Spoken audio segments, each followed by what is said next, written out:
Commuter traffic in and out of San Juan, Puerto Rico since Hurricane Maria hit has created daily challenges, not only for Puerto Ricans, but also for FEMA as we try to push commodities from seaports and airports to 78 different municipalities. The PR 177 bridge is just one of two closed right now due to storm damage. As you could see, both westbound and eastbound of the bridge is shut down since last week. What happened here, all the base was erosioned by the water that came from the interior of the island.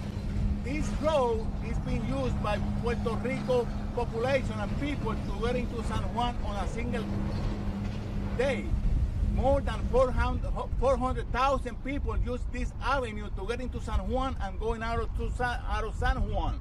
This is extremely important avenue for FEMA to actually distribute commodities to the west and south of the San Juan area, because this is not the only bridge that has been damaged.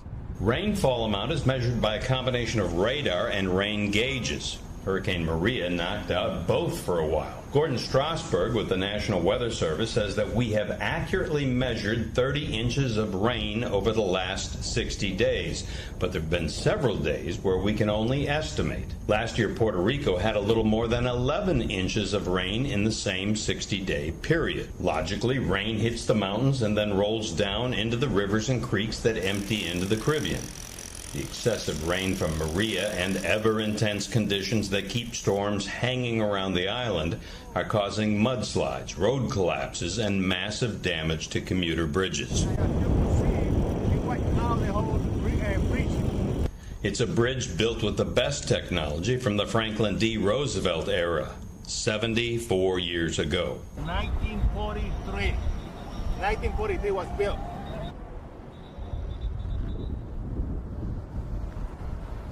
Some bridges are just damaged, others are just gone.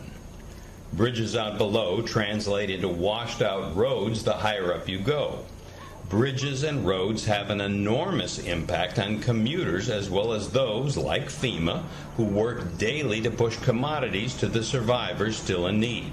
So if you compared Puerto Rico's population to other U.S. states, Puerto Rico would be the 30th most populated state, slightly less than Connecticut, and 500,000 people more than Iowa.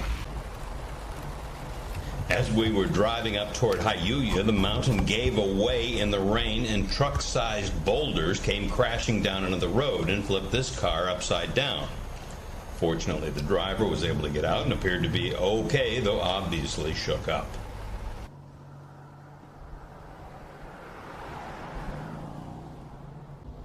Oh boy, you can feel it.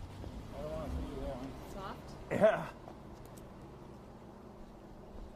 Very soft. You can feel it move when you stand on it. This is the mountain that keeps coming down into the road, but there's not much chance for this driveway or getting back up to that house.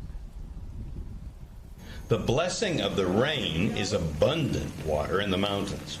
All along the highway, fresh springs and mountain water runoff have been tapped for years with an assortment of PVC pipe spigots that run endlessly, filling up bottles, jugs, buckets, and cisterns for passers-by who need water. Most residents know that they need to boil the water for several minutes before drinking it. Others just want to wash some clothes. After navigating around washed-out roads and damaged bridges, we finally made it to Jayuya, a population of almost 17,000 in the mountainous interior and center of Puerto Rico. Known for its wood carvers, coffee beans, and tomatoes, the downtown is full of people, even though the electric grid is down and everything runs on generators. Fuel is delivered to the local stations, and there are no lines to fill up.